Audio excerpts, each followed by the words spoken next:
যার জীবনে আল্লাহর গোলামি নাই, আপনি কিছুই না মিয়া। যার জিন্দিগিতে হালাল উপার্জনের চেষ্টা নাই, আপনার জীবন একটা বেহুদা জীবন।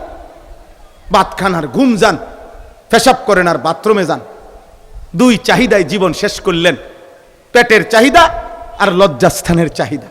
এক বেলা উপার্জন, এক বেলা বিনোদন। 8টা থেকে 4টা উপার্জনের চেষ্টা, অথবা 8 ঘন্টা 10 ঘন্টা এক বেলা কামাই রোজগারি, আর বাকি বেলা উপভোগ। টেলিভিশন চায়, নাটক দেখে, সিনেমা দেখে, পার্কে গেল, রেস্তোরাঁ, আজকে বিরিয়ানি খাবো, কালকে মুরগি খাবো, চলো পার্কে ঘুরে আসি, দোস্ত চলো আড্ডা দেই, মোটরসাইকেলের পিছনে একত্রে লইয়ে ঘুরতে আসে, আরেক বেটার মাইয়ার লগে গপ মারতে আসে, বাহ বা আবার রাত হইলে ঘুমাইতে আসে, ঘুমাই লাইতে আসে। শেষ। এক বেলা উপার্জন, এক বেলা বিনোদন। এই হলো জিন্দিগি। মুসলমানের জীবন এটা বলে, এটা ইমানদারের জীবন বলে।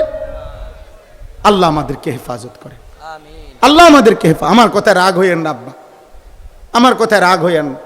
আমি আপনাদের বিবেকে এই কথাটা পৌঁছাইতে চাই। আল্লাহবিহীন জীবন মানুষের জীবন না, সেজদাবিহীন জীবন আব্বা মানুষের জীবন নয়।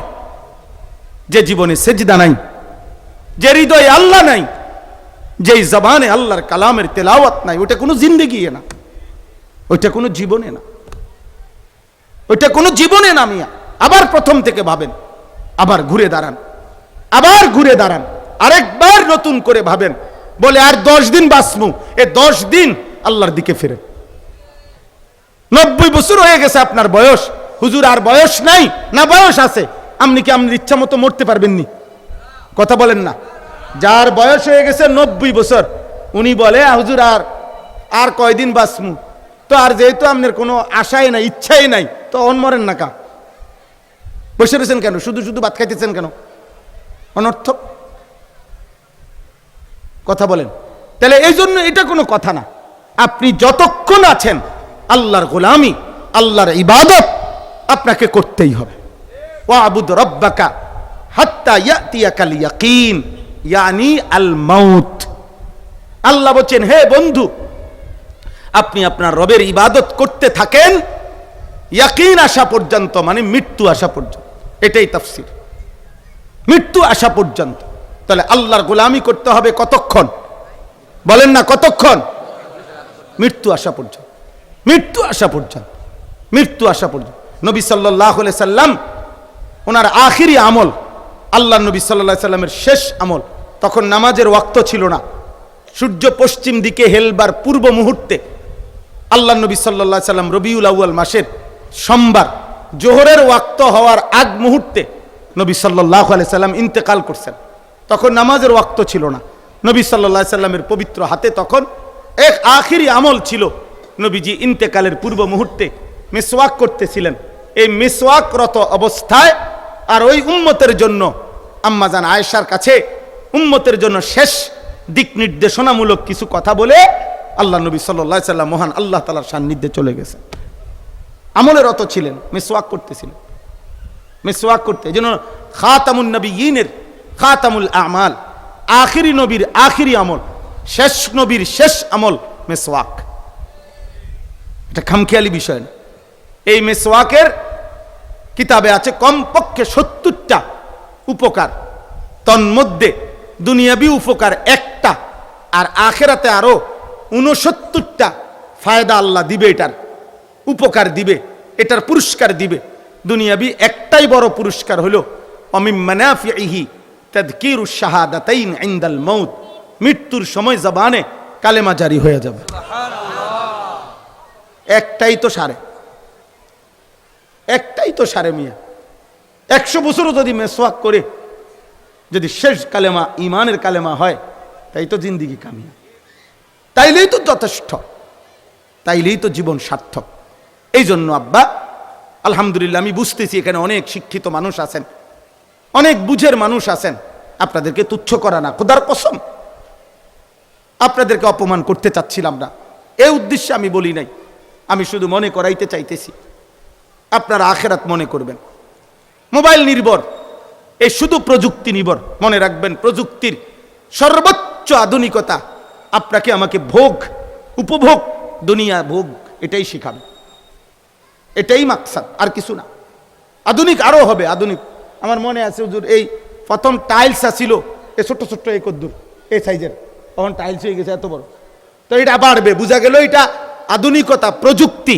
প্রথম মোজাইক আমরাও দেখছি ছোটবেলায়, ওই ছোট্ট ছোট্ট কঙ্করওয়ালা বিভিন্ন কালারের পাথর দিয়া মসজিদে গৈসা গৈসা কি করতো, মোজাইক লাগাইতো। তো তো এখন সেগুলো নাই। তো প্রথম যখন টাইলস বের হয়েছে এরকম ছোট্ট ছোট্ট আসিল, এখন এগুলো এত বড় বড়।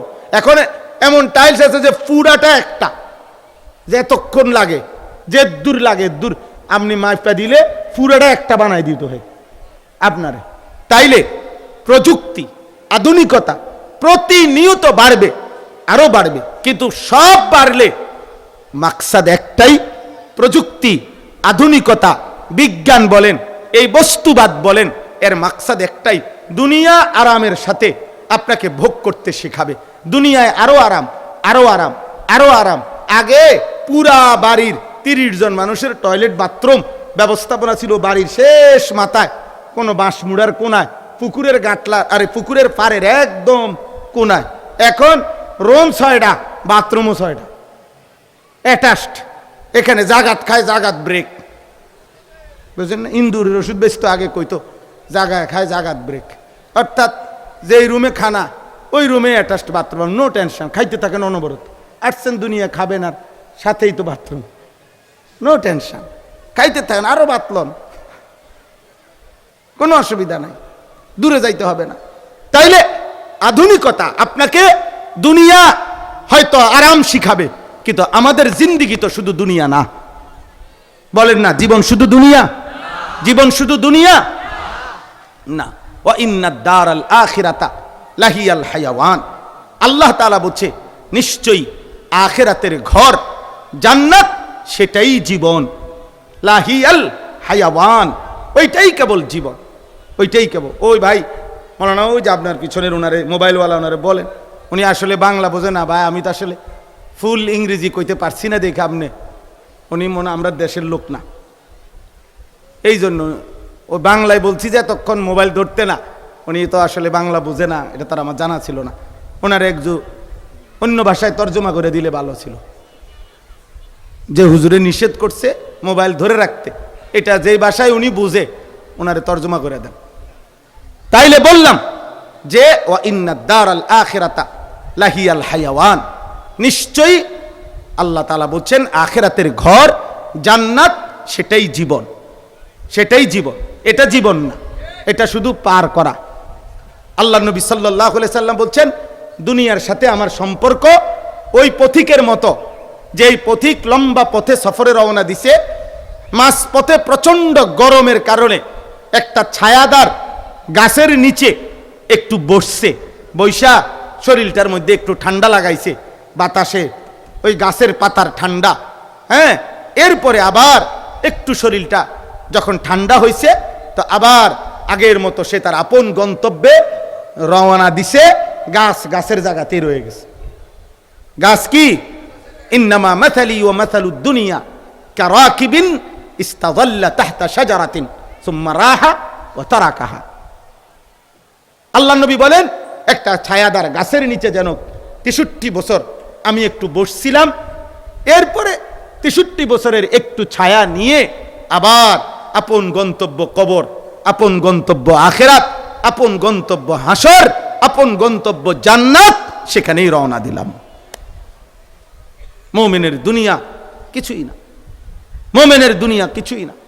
আর দুনিয়া মালউনা, নবী সাল্লাল্লাহু আলাইহি সাল্লাম বলেছে দুনিয়া অভিশপ্ত। ওয়া মালউনুন মা ফিহা, দুনিয়ার সব অভিশপ্ত 4টি জিনিস ব্যতীত। কয়টি জিনিস? 1, যিকরুল্লাহ, আল্লাহর জিকির দুনিয়াতে অভিশপ্ত নয়। 2, ওমা ওয়ালাহু, যত ইবাদত, যত আমল, যত কর্ম, যত আচরণ মানুষকে আল্লাহর ঘনিষ্ঠ বানায়, এরকম সব কিছু হালাল, বৈধ, অনুমোদিত সব কিছু অভিশপ্ত নয়। তাইলে যদি হালাল ব্যবসা অভিশপ্ত নয়, হালাল চাকরি অভিশপ্ত নয়, স্ত্রী সন্তান নিয়ে আনন্দ উপভোগ করা এটা অভিশপ্ত নয়, নিজের বৈধ স্ত্রীর সাথে মেলামেশা করা, এটা নিঃসন্দেহে কি নয়, কোনো অসুবিধা নাই, অভিশপ্ত নয়। কারণ যত কিছু আল্লাহর নৈকট্য বানায়, আল্লাহর অনুমোদিত যা, কোরআন সুন্নাহর অনুমোদিত যা, আল্লাহর নবী বলেন তা অভিশপ্ত নয়। দুইটা, তিন, আলিমুন, একজন আলেমে দ্বীন। এজন্য আলেমে দ্বীন এই জমিনে সর্বদাই সম্মানিত। 18 কোটি মানুষ যদি সোহরাওয়ার্দী উদ্যানে দাঁড়িয়েও উলামায়ে কেরামের অপমানমূলক কথা বলে, আল্লাহর কসম, তারপরেও আলেমে দ্বীন সম্মানিত, সম্মানিত, সম্মানিত। তোমার 18 কোটি না, 800 কোটি মানুষের কারো সার্টিফিকেট, কারো যদি সিগনেচারও না থাকে, তারপরেও কলিজায় যার আল্লাহর কোরআন আছে, সে দামি, দামি, দামি, সে দামি। আপনি যদি বলেন এটা গাছ জোরের কথা, না এটা গাছ জোরের কথা, এটা নবী সাল্লাল্লাহু আলাইহি সাল্লামের কথা। আপনি বুঝে না দিলে বাদ দেন, অসুবিধা কি? আপনার ভাত আপনি খান, আমার ভাত আমি খাই, পাইলে ভাত খাইলাম, না খাইলে না খাইলাম, অসুবিধা কি? ভাতের লগে তো ইজ্জত না, বিল্ডিং এর সাথে ইজ্জত না। একটি সুন্দর ভবন, একটি বড় বিল্ডিং, এটা সম্মান নাকি? আমি নিজে এইবার কোরবানির ঈদের আগে এক ভদ্রলোকের বাসায় গেছি, যেন জিদ উঠছে, রাগ, নাউজুবিল্লাহ, গুসা, যেন আল্লাহ বলছেন না রে, কি বলছি, জানোয়ার। না না, বালহুম আদাল, নাতে জানোয়ারও না, জবাব দে, তার আরো নামা, জানোয়ারের চাইতে নিকৃষ্ট এটা, জানোয়ারও না, এটা এটা জানোয়ার, এটা মানুষও না, ছাগলও না,